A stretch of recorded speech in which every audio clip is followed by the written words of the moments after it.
Okay, children, let's lay back.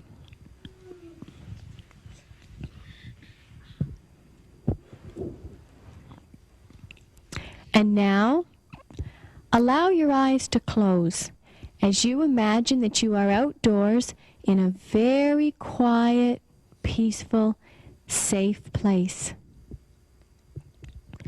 This may be a place that you've been to that was quiet and safe and calm. Or it may be an imaginary place. See and feel yourself there. See the colors, hear the sounds, feel the wind, notice the sky. Sense what's around you, what you can touch. And notice how calm and quiet and peaceful you are in this safe, special place. Stay there and enjoy your special place for a few seconds. Well, what in the world is going on? Do parents realize the incredible mind manipulation that is taking place in the public schools? Do they realize that their children are being exposed to New Age techniques that lead to the altered states of consciousness? And if they recognize it, do they object? Or do they think that today's education professionals have it all under control and they know exactly what they're doing? One thing is for sure. In the research that we did for this video, and the research that my wife Patty did for our special report, we know for a fact that we are witnessing a whole new generation of children out there. When we talk to the kids today, we realize that they are now raised in the video age. Instead of playing kick the can and hide and seek and football and baseball, they spend time in front of their VCR. They have a television set with hundreds of channels instead of just the one or two that when we had as kids. And now they have easy access to MTV and their heavy metal rock bands preaching that message to them. They have their computers that they tap into to play incredible computer games that we could have never imagined. The ones that cost us just a few years ago for a quarter to play every few seconds, they're now virtually addicted to these computers in their homes. They watch the cartoons from morning until evening, and the 7-hour statistics that we had of children watching TV apparently are very, very accurate. And all we see in all of these things are heavy doses of occultism. By the time the kids enter the public schools, they already have an education without realizing it. They have been fully indoctrinated into the ideas of Hinduism and Buddhism and the occult and the New Age. There's the cartoons, the MTV, and if we talk about the most popular cartoon in the world today, we should talk about The Simpsons. When the kids turn on the Simpsons cartoon, far from getting just some friendly little cartoon, they are getting messages that, as we shall see as we go on in this special report, that are providing them with both a hatred of Christianity and the underlying techniques of the New Age movement. Now, we want to talk a little bit about the public schools before we get rolling, but before we start, the first thing we should talk about is the National Education Association. We may think that this is just a group of people dedicated to raising our children in the best way that they can, but the NEA is much more than that. The National Education Association, by its own admission, is a socialist organization. It is anti-God, anti-country, anti-life. It strongly supports abortion on demand. It is pro-globalist and pro-New Age. The National Education is declaredly trying to provide the way and lead the way towards a new world order and a new age of peace and prosperity. In fact, by their own admission, here's what the NEA says. It is with sobering awareness that we set about to change the course of American education by embracing the ideals of global community, the equality and interdependence of all peoples and nations, and education as a tool to bring about world peace. But that's not all. Far from wanting to change the social structure of the country and the way that the children view the world in the area of politics, the NEA also has spirituality well within their targets. For instance, Dr. Chester Pierce, in an address given to 2,000 teachers in Denver, said this: "Every child in America who enters school at the age of 5 is mentally ill, because he comes to school with allegiance towards our elected officials, toward our founding fathers, toward our institutions, toward this form of government we have. Patriotism, nationalism, sovereignty. All of this proves that the children are sick, because the truly well individual is one who has rejected all of those things and is what I would call the true international child of the future. If you don't think it's real, we have to see the children's textbooks and all of the other programs and the paraphernalia that comes along with the public school system. If we take a careful look at what our children are learning today, it's values clarification, which simply teaches that there are absolutely no absolutes. And the contradiction of this statement is obviously clear. There's sensitivity training, situational ethics, that our morals and our ethics should change depending on the situation, death education, suicide education. We wonder why so many kids are committing suicide. Let's not forget that the ideas they're hearing in the rock bands and the heavy metal music are being enforced by programs they're taking in the public schools. There's sex education, globalism. The National Education Association is absolutely committed to moving this world towards a new world order. And to do so, they want to change the way our children view the world. And there's the all-important concept that's in the public schools now of tolerance and understanding, that we have to accept all views as equal, that we can't have the bigoted ideas of Christianity that we have seen in the past, that they perceive them this way, that instead we have to have an agreement that says simply, all roads lead to Rome. Literally everything that is going on in the public schools is serving to undermine the Christian worldview. Our children are being lobotomized by behavioral psychologists, and the parents don't know because they believe these educational professionals have the best interests of their children in mind. They have no idea that the National Education Association has its own agenda. We have now a case of emotional and spiritual child molestation. Here's what Tex Myers had to say about it in his book, Ravaged by the New Age. In Buffalo, New York, an elementary school teacher led her students through a silva mind control visualization exercise so they could actually see and talk with the long-dead spirits of George Washington, Abraham Lincoln, and other famous men from the dead. In Round Rock, Texas, fourth graders of a world culture class were told by their teacher to put their backs against the wall, stretch forth their arms and their hands, and chant, "All hail the power of the mighty globe." We'll compare that kind of thing coming into the public schools with the teacher or the young boy, two instances where they brought a Bible into the public school system. There was national uproar as religion entered the public schools. But as we can see, there is a division here between the acceptable New Age religion and Christianity, which has been thrown out the front door of the classrooms. We are in a war. There is another gospel in the land, and it is making war on the Christian heritage of this nation right in our public school classrooms. Listen to this statement by John Dumphy, written in the Humanist magazine. I am convinced that the battle for humankind's future must be waged and won in the public school classroom by teachers who correctly perceive their role as proselytizers of a new faith. These teachers must embody the same selfless dedication as the most rabid fundamentalist preachers, for they will be ministers of another sort, utilizing a classroom instead of a pulpit to convey humanist values in whatever subject they teach. The classroom must and will become an arena of conflict between the old and the new, the rotting corpse of Christianity together with all its adjacent evils and miseries, and the new faith of humanism, resplendent in its promise of a world in which the never-realized Christian ideal of love thy neighbor will finally be achieved. Proverbs 22:6 tells us to train up a child in the way that he should go, and when he's old he will not depart from it. The truth of that statement is simple, that if we will raise up our children in biblical principles, he will become skilled in using the Word of God. And he will know that when a situation arises without even being instructed and told how to do it, he will draw upon that training and he will react in the proper way. And he will know to have faith in God and call on the power of God and stand upon his Word in the face of trials. But these children are being trained up in another way. And when they face problems in this life and in this world, they are not going to have that biblical foundation and faith in God to draw on. Instead, they are going to turn to mystical powers and magical spells and incantations that they have learned in all of their games. We have a non-biblical worldview which is coming in, occultism and the casting of spells, and this is what they are going to use in the days ahead when they are in need of spiritual help.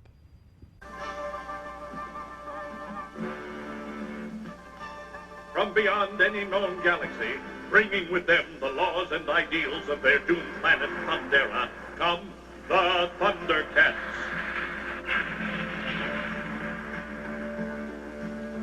Gaga, the wise. Tigra, the invisible. Chitara, the quick. Wily Cat, and Wily Kid, a cunning junior duo. Handroll, the deadly.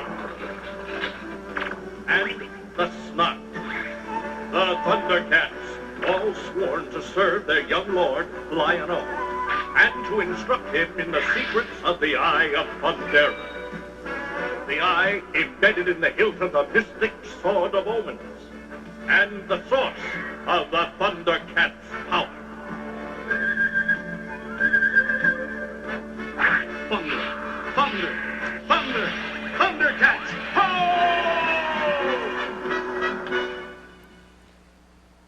Well, even a casual look at some of today's cartoons makes it clear. The message that our children are getting when they get up early Saturday morning for the cartoons or before school on the weekdays is one of pure, unadulterated occultism. Goodbye to the days of Yogi Bear and Huckleberry Hound. Today we now see the world of He-Man and She-Ra, the masters of the universe, and as we have seen here, the Thundercats. You will notice that our kids, without even realizing it, are becoming experts on the New Age. They're becoming experts on Hinduism and on the powers of the occult, and they didn't even know they were gaining such an education. As we'll see, and as you just saw in this Thundercats cartoon, we have the message of the third eye. We went into a toy store and bought one of the swords, and the kids play with these swords, and they hold it exactly like we saw in the cartoon, and begin to think about the power of opening this third eye. The third eye is simply the same old ideas that have been around in the occult for many years. It is the idea that somehow we can look beyond our natural eye. Somehow we can have sense, this sixth sense, that can see beyond what the normal mind can see and can bring us into the realm of psychic power and ESP and telekinesis. And the kids are only too imaginative and eager to try these things out. The whole dream in the occult is to open this third eye through meditation and relaxation therapies, and the kids are getting a crash course right here on the Thundercats cartoon. And as we'll see, unfortunately, this is anything but rare. Without a doubt, some of today's hottest cartoon heroes are the Teenage Mutant Ninja Turtles. In one of their videos entitled The Incredible Shrinking Turtles, we learn some of the story of how the turtles have this amazing power that they have. In this instance, we see that an alien fell from space, and as he was lying dying, the turtles ran up to him, and he told them just before he died that there was this magical crystal that had been broken into 3 pieces, and that if it was put together, it would become the Eye of Zarnoth, one of the incredible pictures of occult power. We have the same idea of the third eye that we saw in the Thundercats. And of course, the Teenage Mutant Ninja Turtles are able to put this eye back together. And here's what the alien told them about the one who would be able to put this eye together. When the 3 pieces are joined, the possessor will have power undreamed of in your world. And what we see happen with this eye before the turtles get a hold of it, and it is put back together by someone who is a perennial loser, and of course he doesn't realize the power that he has tapped into. And he is listening to one of his self-improvement tapes that we hear so much of today. But now he has the power within his grasp. And he listens to the tape which says, yes, you too can achieve your dream of a better life through the power of positive wishing. Well, we certainly know that we're talking about the power of positive thinking we hear so much about today. And it continues and says, do you yearn to own a luxury limousine? It can be yours if you simply put your mind to it. This perennial loser who had tried all of these success techniques finally tapped into the power of the third eye. He finally tapped into the powers of the occult and the power of altered states of consciousness and the powers of this extra portion of his brain, the sixth sense. And now all his dreams came true right before his eyes. So this idea of a third eye and the power of positive wishing that we saw in the Thundercats is not alone there. One of today's most popular cartoons, the Teenage Mutant Ninja Turtles, preaches exactly the same gospel. Perhaps the most blatant example of all of this idea of the third eye and the power of the sword and the power of mysticism is to be found in the cartoon He-Man. At the beginning of the cartoon, we have this narration. Travel with us now through the dimensions of time to the most amazing planet in the heavens. This is Eternia, a land of swamps where unseen demons lie in wait. Eternia is a land of sorcery and magic. There are powerful forces at work throughout the land. But no place is as magical and mysterious as the Castle Grayskull. Within these walls are mysterious secrets and powers beyond imagination. And then we have He-Man say, I am Adam, Prince of Eternia, defender of the secrets of the Castle Grayskull. Fabulous secret powers were revealed to me the day I held aloft my magic sword and said, by the power of Grayskull, I am the power. It's extremely interesting in this instance, this blatant instance in He-Man, this is the beginning of every episode, that the man's name is Adam. You will recall that there is a biblical Adam. And that Adam and Eve in the Garden of Eden were tempted by the serpent, who offered them all the power in the universe if they would follow after him. And he said, ye shall not surely die, ye shall be as gods. And it was the very lie that caused mankind to fall.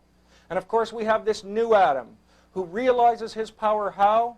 By lifting aloft his magic sword and saying, I am the power. We have another gospel being preached. A gospel that it was the right thing for Adam to do, to accept this power and these promises of Satan. You will recall that Jesus was offered all the power in the world if he would bow before Satan, but he refused to do it.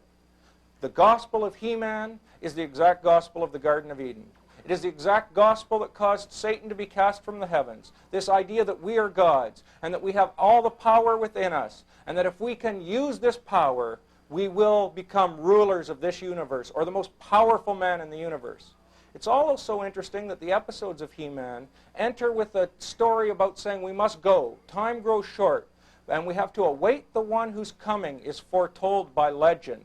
And of course this one will be a great powerful one who has unlocked all the secret powers of the third eye. And it fits so clearly with the picture of the Antichrist that we know the Bible prophesies for the last days. There is another gospel in the land.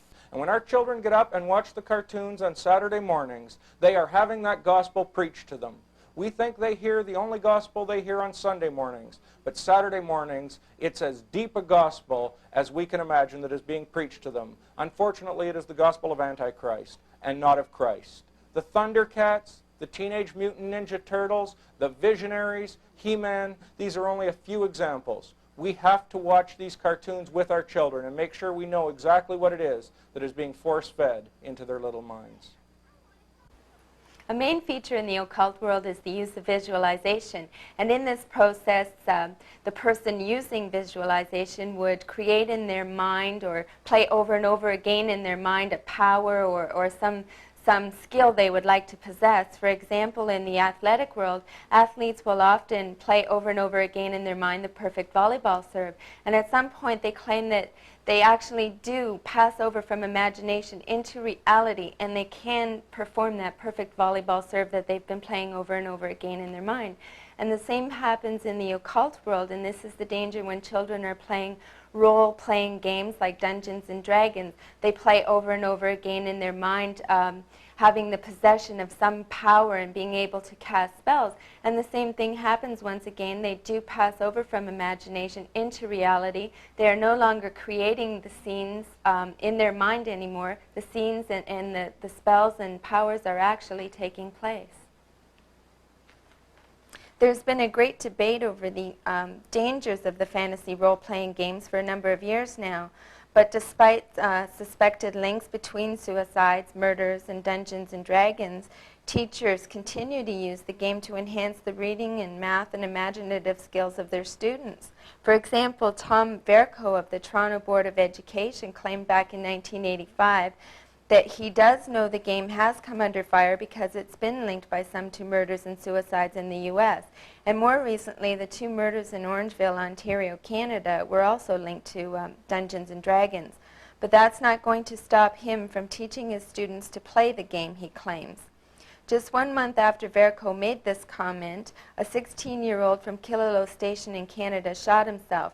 His father, Andre Cote, claimed that his son Michael had been involved in the game Dungeons and Dragons at the time of his son's suicide. And Mr. Cote said that he found a poem from the Dungeons and Dragons game on his son's bed, directing him to hide in the woods and forget life and forget light. Well, is Dungeons and Dragons really a problem, or is this just some old news that we've been talking about for years that has no real effect on the current world and just a game played by so few people that its effects are really unnoticeable in the real world? According to Dr. Thomas Radicki of the National Coalition on Television Violence, he says, "There is no doubt in my mind that the game Dungeons and Dragons is causing young men to kill themselves and others." Likewise, Dr. Arnold Goldstein, a PhD and the director of the Center for Research on Aggression at the University of Syracuse, says the following: I think it's a bad idea to play a violent role-playing game such as Dungeons and Dragons. I must assume that the teachings of destructive behavior will have harmful effects. There was an interview conducted with an ex-D&D player in which he was asked about the concepts of good and evil in the game's Dungeons and Dragons. He said, "There's good in the game, but very little. And anyone who has played it will tell you that evil will triumph over good in this game." Indeed, evidence now indicates that fantasy role-playing games have been a significant factor in at least 125 deaths. In one case in Great Britain, which interestingly was not reported by the American media, a 27-year-old man machine-gunned to death 16 people before killing himself. The action was part of a fantasy role-playing game which was being played by mail. The killer, the player, had been instructed to kill in order to earn certain powers. Dungeons and Dragons is a real serious problem. But as we'll see in the upcoming few moments, the problems with role-playing games have moved far beyond Dungeons and Dragons.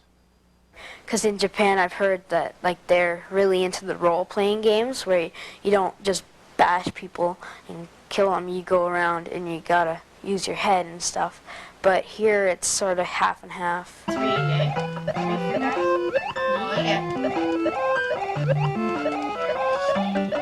That's the last one.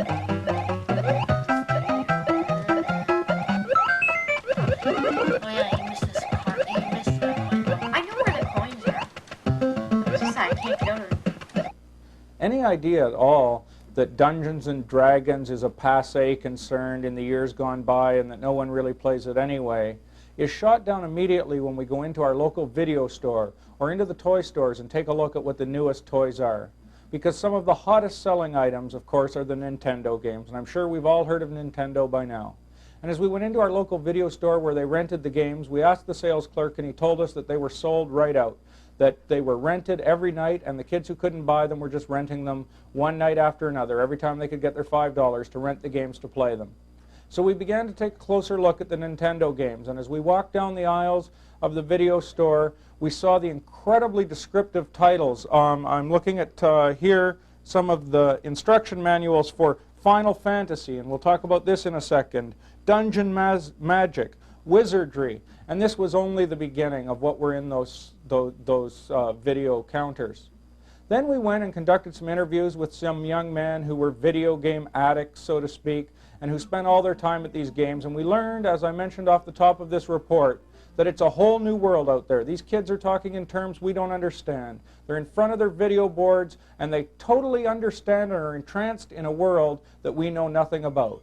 One of the kids that we interviewed smiled because his mother was off the camera and said, "My mother just can't figure this thing out. She doesn't even know where to turn the keyboard on. Yet this is his whole life, and the generation gap has grown as never before."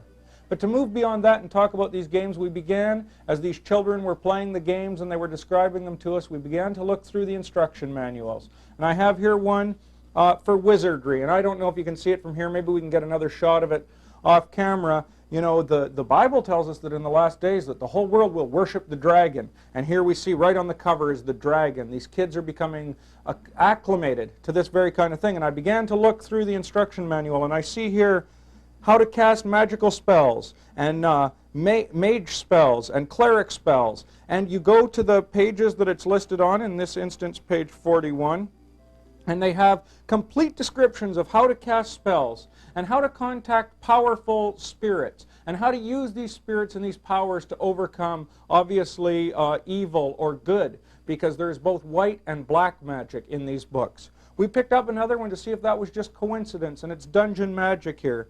And we look through again and we see in here casting magic spells, page 22, with a complete description. And it says here, each wizard has mastered a certain type of magic. When you meet a wizard, he will give you 4 basic elements of his mystical studies. So we have a wizard now teaching the children of his magical studies. And then here it says, it is important to remember that the source of all magic is the life force of the user.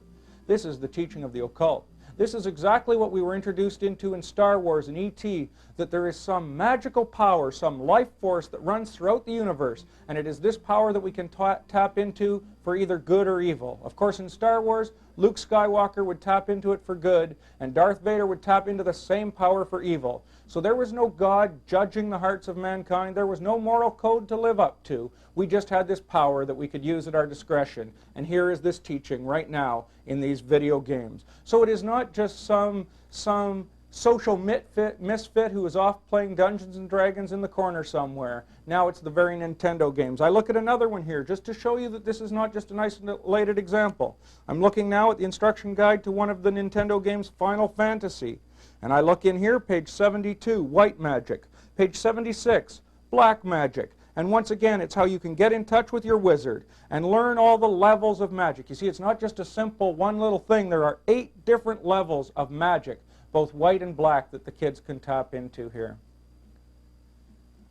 I think we've made the point of the incredible occultism that is contained in all these games. But the important point, and if we can leave you from this report with one bit of understanding, it is that all of these things reinforce each other. We go from the cartoons to the videos to the rock and roll music and now to these video games. And then we go to the educational classroom and we see that these kids are getting a worldview one after another that is building on top of this. We have children who spend, they say the statistics, I've said it before, 7 hours a day watching television. They spend another 2 or 3 hours in front of these video games. By the time they go to bed at night, they have had another gospel preached to them through these cartoons. And hopefully this report is helping to show you that that gospel is a consistent gospel. This just isn't a modge podge of different things that we're picking out, the little bits that we oppose and leaving the rest untouched. From morning until night, it is the gospel that you are God. You have the power within you, and there is this life force that we can tap into for good or evil.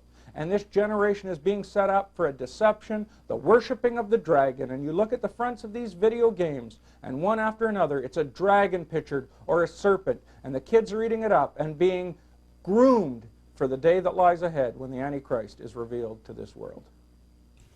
And now, allow your eyes to close as you imagine that you are outdoors in a very quiet, peaceful, safe place. This may be a place that you've been to that was quiet and safe and calm. Or it may be an imaginary place. See and feel yourself there. See the colors, hear the sounds, feel the wind, notice the sky. Sense what's around you, what you can touch. And notice how calm and quiet and peaceful you are in this safe, special place. Stay there and enjoy your special place for a few seconds. In the public schools today, there's no question that the children are under a tremendous amount of stress. Whether it's coming from broken homes, broken families, broken dreams, alcohol abuse, drug abuse, these kids are under pressures that we could never have imagined. And this pressure, the pressure even to succeed, has grown so intense that now the public schools are beginning to introduce relaxation techniques like you just saw to help these kids cope with this stress. In this instance, what you saw prior to a preparation for a test or for the ability to sit down and learn is the attempt to relax these children so that their minds can be focused on their school activities. It seems like such a noble effort. As a matter of fact, the stress in the world today is so high that the #1 claim on workman's compensation now is stress, and it's trickling right down to the children. The unfortunate problem with these stress situations, these anti-stress techniques that we've seen here, is that the children are put into an altered state of consciousness. What you have seen here is not just some medical technique. What you have seen here is textbook Hinduism. This is yoga. You will have the children doing breathing exercises and relaxing body parts and muscle groups one at a time in an attempt to get their mind empty and to free their mind so that they can be led by another power, so that they begin to hear voices and so that they enter an altered state of consciousness. This is anything but scientific. This is religion in the public schools. And no matter how noble the cause, it's something that's extremely dangerous. Now close your eyes and just relax while I lead you in a guided fantasy. Imagine now that you're standing in a beautiful valley. Ahead of you is a mountain with a rocky stairway winding up and around the mountain. You begin to climb this rocky stairway. You have magic powers, so climbing is easy. When at last you reach the top, you notice a door. Now open the door. Enter. Now you find yourself in a room where the sun is brightly shining. Look into the rays of the sun. As you do, you notice the face of a very wise person. Once these children reach this altered state of consciousness, this deep level of relaxation, one of the things they are guided through and told to find is a safe place, a peaceful place where they can be completely at rest. And this imaginary place can be a field or a meadow or beside a river or a stream or on a mountaintop. It doesn't matter. But the children are instructed to get into this peaceful place and imagine themselves totally in control of the situation and totally at peace with nothing to fear. Once the children are at this state, a number of different things can happen. The first is they can be led into a technique called creative visualization. And Johanna Michelson, in her book Like Lambs to the Slaughter, defines creative visualization this way. She says, creative visualization is the technique of using your imagination to create what you want in your life. In creative visualization, you can use your imagination to create a clear image of something you wish to manifest. Then you continue to focus on the idea or picture regularly until you actually achieve what you have been visualizing. Creative visualization is magic in the truest and highest meaning of the word. What we have here is the technique of mind over matter. This is clearly and purely a religious teaching. This is the idea that we can create reality with our minds, and this is the basis of mind science and of the New Age, for example, that whatever we can create in our mind, whatever the mind can believe, it can achieve. This is the core of shamanism. This is the core of sorcery. And this is the hope that is being offered to the world today. The idea that if we can just create something in our minds, we can bring forth its reality. So this is the first place that the children are led in their peaceful place, is towards a creative visualization and learning how to try to manipulate reality with their minds. I think it's something that if most people realized what was going on, they'd be tremendously concerned about. But there's a second aspect of this peaceful place, a second path that can be taken from this peaceful place that we really ought to pay heed to as well. Now, your wise person is coming towards you. You may ask your wise person anything you want, because this is someone who knows all about you. Okay, it's time to go now. But remember, you can come back to this place or any place that you feel safe anytime you want. And your wise person will be there to answer all of your questions. Of course, one of the central questions here is just who are these wise persons? Are they just, as the educators tell us, our inner voice or our higher self, or just our inner voice, which is trying to lead us and guide us based on intuitive reality? Or are they instead spirit guides or something we've contacted from the demonic realm? Well, the educators may tell us that this kind of thinking is foolishness. The truth of the matter is that we can go look at the textbooks from the shamans and witch doctors from hundreds and thousands of years ago, and we can hear the tradition and find out that the exact same techniques that are being used in the public schools to contact these wise persons were the exact techniques that witch doctors used to contact their spirit guide from the demonic realm, empowering them to use magical incantations and chants and to tap into another dimension.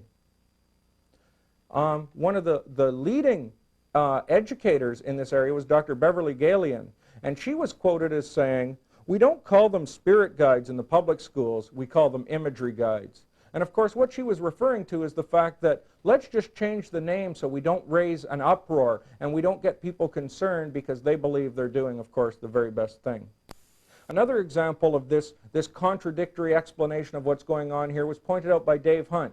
Here's what Dave Hunt writes about Dr. Michael Samuel's book entitled The Well Body Book. Says Dave, His identification of this mysterious and apparently all-knowing and all-powerful entity is contradictory and hardly satisfying. On the one hand, Dr. Samuels parrots the psychological explanation so popular today in suggesting that this apparently infallible voice that speaks with its own independent inner voice is simply one of the many forms of the infinite wisdom allegedly residing in each of us. Yet in Spirit Guides, Access to Inner Worlds, Samuel seriously declares that his imagery doctor is actually his personal spirit guide whom he contacted through instructions from Rolling Thunder, a Native American Indian shaman. Just how powerful are these techniques? Are we being led into the occult? Are these techniques which are purported to lead to relaxation and inner guidance actually leading us right into the arms of the occult? And now, return and open your eyes. Are these techniques so powerful that the kids have to be led to come out of these very slowly and very cautiously? It's interesting, one of the programs taking place in the school boards is called the quieting reflex. And my wife Patty and I were listening to the tapes in our car driving from North Bay to Toronto one time. And as we listened to these tapes and listened to the techniques that are being used on the children, they stopped in the middle of the tape about a half hour in and said, please do not listen to these tapes or this description of an imaginary guide or of a quiet place. If you're operating a motor vehicle, it may cause you to lose touch with reality. Of course, we weren't all that concerned, believing that the Lord had his hand upon us and that we were listening to these for research purposes. But the point is this: if these techniques are so powerful that they suggest not using them while operating a motor vehicle, what is it that's coming into the public schools? This is not science. This is religion. As we've said again and again, it's religion, pure and simple. In addition to the blatant indoctrination into the occult and witchcraft in our public school system, our educational system is now intensifying its campaign to destroy the minds, souls, and morals of our children. It is preparing them for the occultic humanistic civilization now being created. The New Age mindset is being promoted through textbooks, values clarification, sensitivity training, situational ethics, globalism, multiculturalism, death education, evolution, Eastern religion, group dynamics, group decision-making, socialism, sex education, peer socialism, anything and everything that undermines our Judeo-Christian foundation.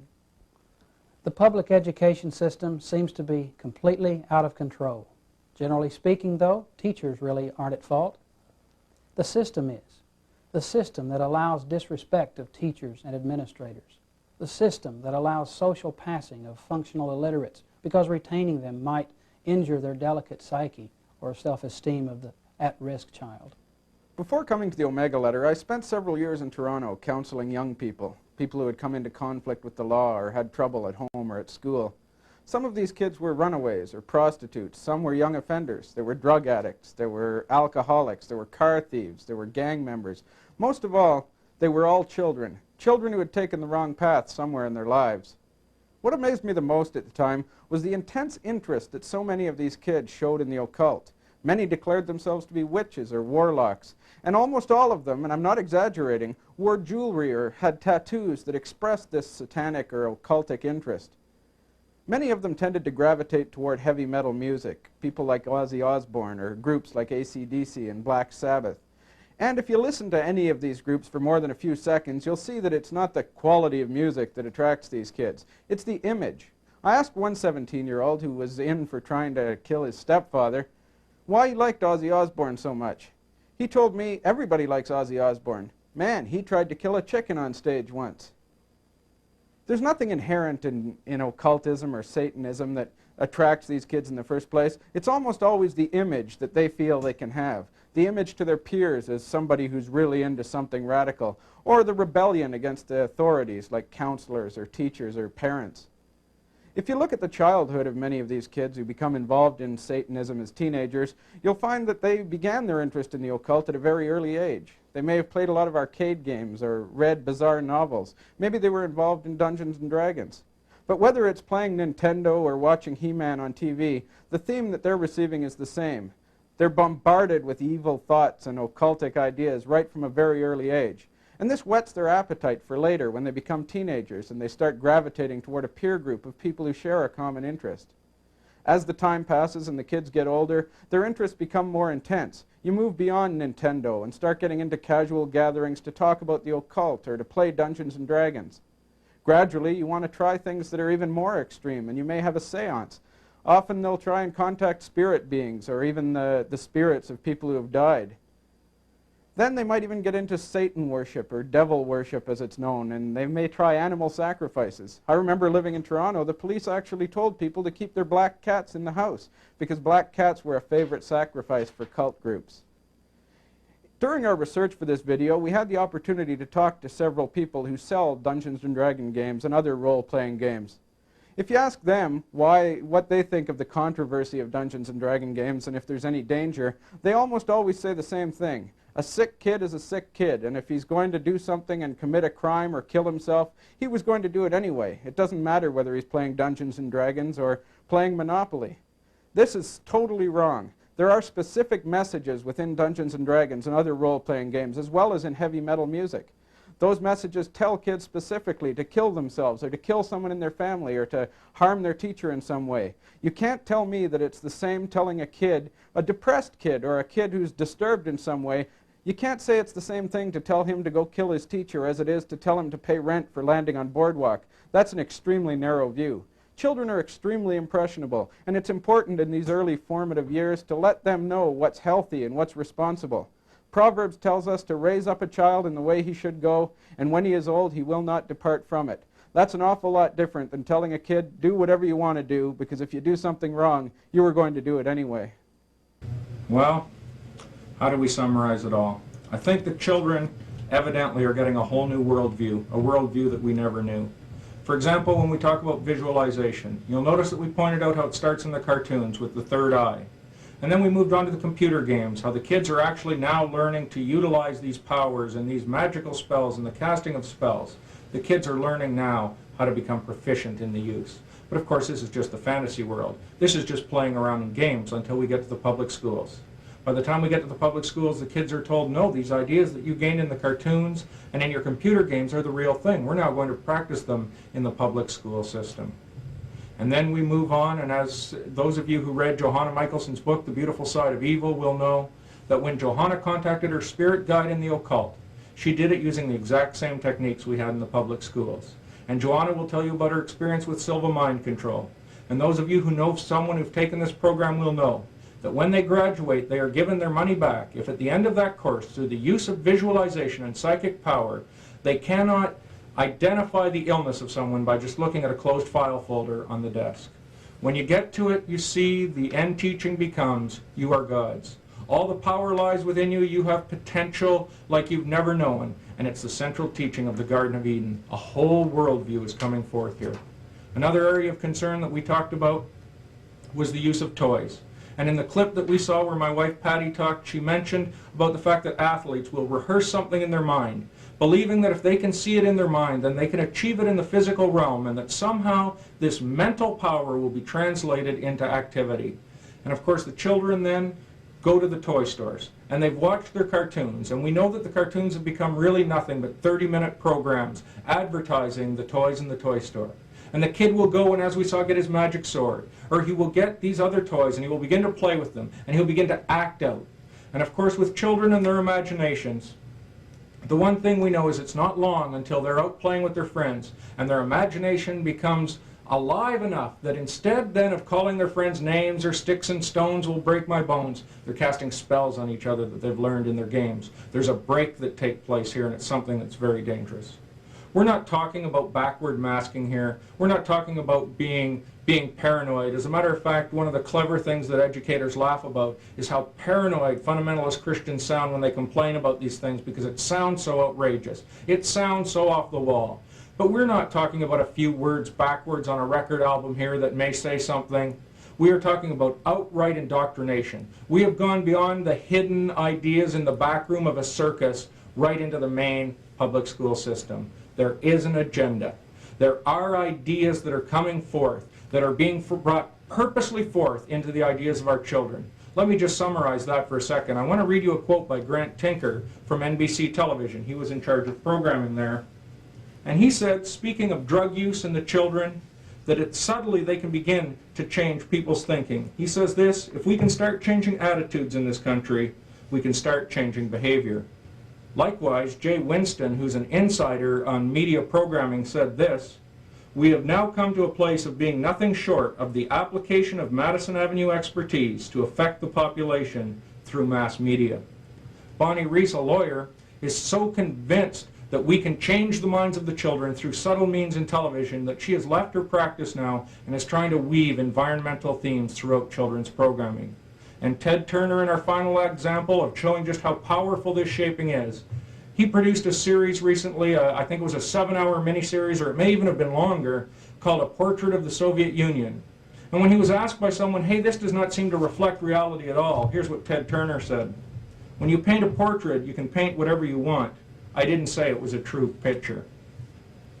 A clear example of this kind of media shaping took place in We Are the World. The idea of raising famine relief for Africa, which was very noble, but there were other ideas planted in there as well. And one of the key organizers of that sting is now traveling the world trying to get our children to become more environmentally conscious. So when our children are listening to their Walkmans and you see them with their earphones on, they're not just listening to rock and roll or the Beatles. It's not the same as when we were younger, just another phase. They're now listening to religious and political indoctrination. For example, MTV produced a series called Our Common Future about saving the environment. Not only were world leaders brought together, but so were the top rock bands. And Melissa Manchester, singing in that special, sang, "I feel sorry for God." She said, "I feel sorry for God that he's burdened with these fundamentalist Christians who can't understand the time we're in." She said, "I feel sorry for God with these televangelists. I feel sorry for God of where Christianity has gone to, not respecting and loving the environment and recognizing we're part of it." John Denver did the same thing. The architects of the New World Order realized that we need a new religion based on the unity of the cosmos if we're going to bring the whole world together. They also recognize that the older generation are not going to accept it. The older generation have made up their minds and have their ideas, and they are now targeting the younger generation. We're producing another video right now on the technology for the cashless society and the mark of the beast.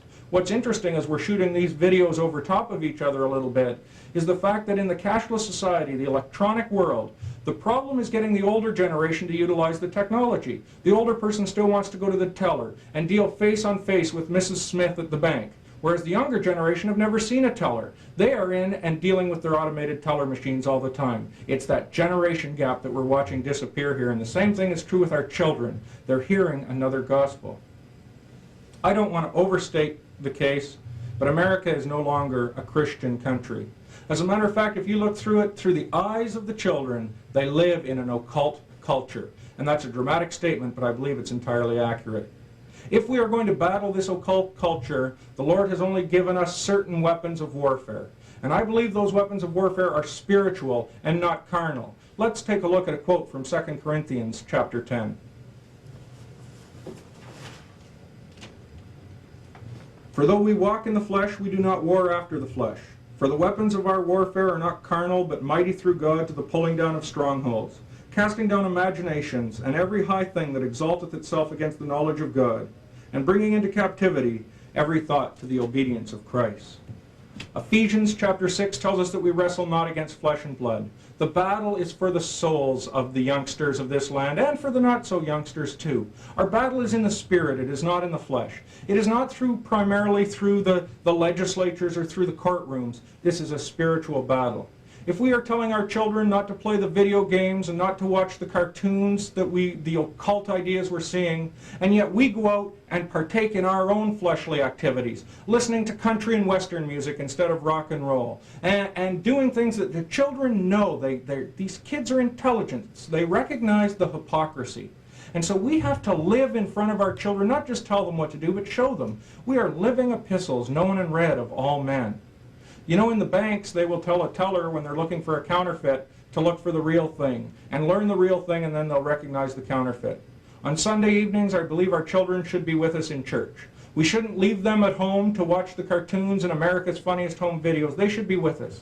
And I certainly hope you attend a church that has believes in prayer around the altar and seeking God and waiting for God to move in our hearts and lives. And our children should be right there, right in the midst of things, that they're getting to know the move of God. And they're not at home getting to know the move of man and the move of the flesh and the move of carnality. We've got to know the move of the Spirit of God. And when kids recognize that, then when they see the things of the world, because they are going to see them as they go out onto the streets, they will be able to discern and know the difference between the two. We have to get the children right in the middle of the fire. I don't think there's any age that's too young. The minute a child is born, he should be in every church service that's possible, sitting under the teaching of God's Word. We should have family altars in our home. We all know that these things are true. We all know that there is this other gospel in the land. Now the Lord has called us as children of the light to act upon which we know, to whom much is given, much is expected, to step out and stand out for God and take a firm stand. And if we do so in sincerity and in integrity before God, our children will see that and they will follow along with us. God bless you.